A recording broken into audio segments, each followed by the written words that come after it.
শুক্রবার মানে স্পেশাল কিছু রান্না বান্না। আজকে শাশুড়ি মায়ের অনেক পুরনো একটা কড়াই বরে কিছু পছন্দের রান্না বান্না করলাম, কিন্তু দুঃখের বিষয় বরকেই খাওয়াতে পারলাম না।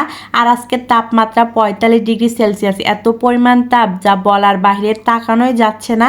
তাহলে এত গরমে কাজ করব কিভাবে? যাই হোক, আসসালামু আলাইকুম, কি অবস্থা সবার, কেমন আছে? আজকে দুপুরে রান্না করব বট ভাজি আর কলিজা ভুনা। অনেকদিন ধরে মেহেরি সাহেবা বলতেছে তার নাকি এগুলো খেতে ইচ্ছে করতেছে, তাই নিয়েও আসছে, সেজন্য রান্না করব আজকে দুপুরে। প্রথমে কলিজাটা আমি একটু গরম পানিতে করে নেব, তাহলে কালো ময়লাগুলো বের হয়ে যাবে।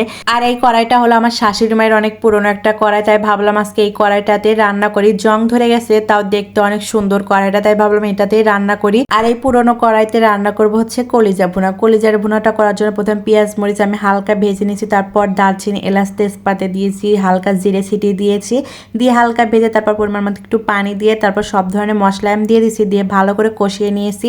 মশলাগুলো কষানো হয়ে গেলে এখানে আমি কেটে রাখা কলিজাগুলো দিয়ে দিলাম, দিয়ে হালকা একটু নাড়াচাড়া করে এখানে আমি আলুও দিয়ে দিব, কারণ কলিজার ভিতরে একটু আলু দিলে খেতে অনেক মজা হয়। কিন্তু দুঃখের বিষয়, এত মজা করে যার জন্য রান্না করতেছি সেই খাবে না, তাহলে শুনে একটু মন খারাপ হয় না? যাই হোক, আমাদের এখানে একজন মারা গেছে, তারই মাটি দিতে যাবে, সেজন্য আর দুপুরে খাওয়া দাওয়া করবে না। আর এখানে বট ভাজি করার জন্য আমি সব ধরনের মশলা আগে কষিয়ে নিয়েছি, তারপর এখানে বটগুলো দিয়ে দিলাম। আমি কেটে নিয়েছি বটগুলো, কেটে তারপর ভালো করে ধুয়ে নিয়েছি, তারপর এখানে দিয়ে দিলাম। ভালো করে মশলার সাথে মাখিয়ে ঢাকনা দিয়ে দেবো। আর আমি বট বেশিরভাগ হচ্ছে কষিয়ে রান্না করি, তাহলে খেতে ভালো লাগে। প্রেসারে দিয়ে রান্না করলে একটু তাড়াতাড়ি হয়, কিন্তু আমি বেশিরভাগ হচ্ছে কষিয়ে রান্না করি। আর এদিকে আমার কলিজাগুলো কষানো হয়ে গেছে, আমি একটু পরিমাণ মতো পানি দিয়ে দিলাম, ঝোল দিয়ে দিলাম, তারপর ঢাকনা দিয়ে দেবো। আর এদিকে বটগুলো অনেকটা পরিমাণে এই পরিমাণ পানি ছেড়েছে, এটা দিয়ে একটু কষিয়ে নেব। অনেকক্ষণ যাবত কষানো হয়ে গেলে তারপর এখানে আমি আবার বেশ পরিমাণ পানি দিয়েছি, মানে বটটাকে সিদ্ধ করার জন্য। আর আমি যে দুপুরে এগুলো রান্না করতেছি আমি জানি না, মানে ও খাবে না। ও আমাকে বলছে যে মানে মাটি দিয়ে সে খাবে, কিন্তু হঠাৎ করে ফোন দিয়ে বলতেছে আজকে দুপুরে খাবে না। একটু খারাপই লাগছে যে এত মজা করে রান্না করলাম আর সেই খাবে না। যাই হোক, আমার বট ভাজিগুলো হয়ে গেছে, একদম মাখো মাখো ঝোল রাখছি। এই তো দেখতে কেমন হয়েছে অবশ্যই বলবেন। আর এই তো আমার কলিজা ভুনাও হয়ে গেছে। আর আজকে এত পরিমাণ রোদ যা বলার বাহিরে, বাইরে তাকানোই যাচ্ছে না, কিন্তু বাতাস আছে, কিন্তু বাতাসে প্রচুর পরিমাণ গরম।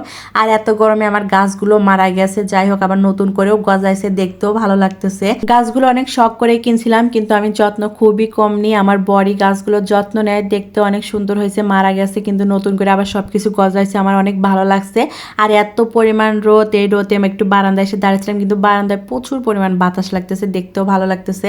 আর এই গাছের নতুন করে আবার ফুলও ফুটছে, অনেক ভালো লাগছে আমার কাছে। আর আজকে শুক্রবার, মানে এত গরম যা বলার বাহিরে। শুক্রবার হলে একটু বাইরে যাওয়ার প্ল্যান থাকে, কিন্তু এত পরিমাণ গরম যে বাইরে যেতে আর ইচ্ছেই করতেছে না। আমাদের এখানে একটা মেলা হচ্ছে, ভাবছিলাম যাব, কিন্তু এত পরিমাণ গরম যে আর যাইতে ইচ্ছে করতেছে না। এত পরিমাণ রোদ যে তাকানোই যাচ্ছে না। যাই হোক, রান্না বান্না শেষ করে সবকিছু কাজ শেষ করে একটু বাইরে দাঁড়িয়েছিলাম বারান্দায়, একটু সবকিছু দেখতেছিলাম যে কি পরিমাণ যে রোদ যাচ্ছে। এই তো সবকিছু মিলে আজকের ভিডিও এখানেই শেষ করলাম। সবাই ভালো থাকবেন, সুস্থ থাকবেন, আল্লাহ হাফেজ।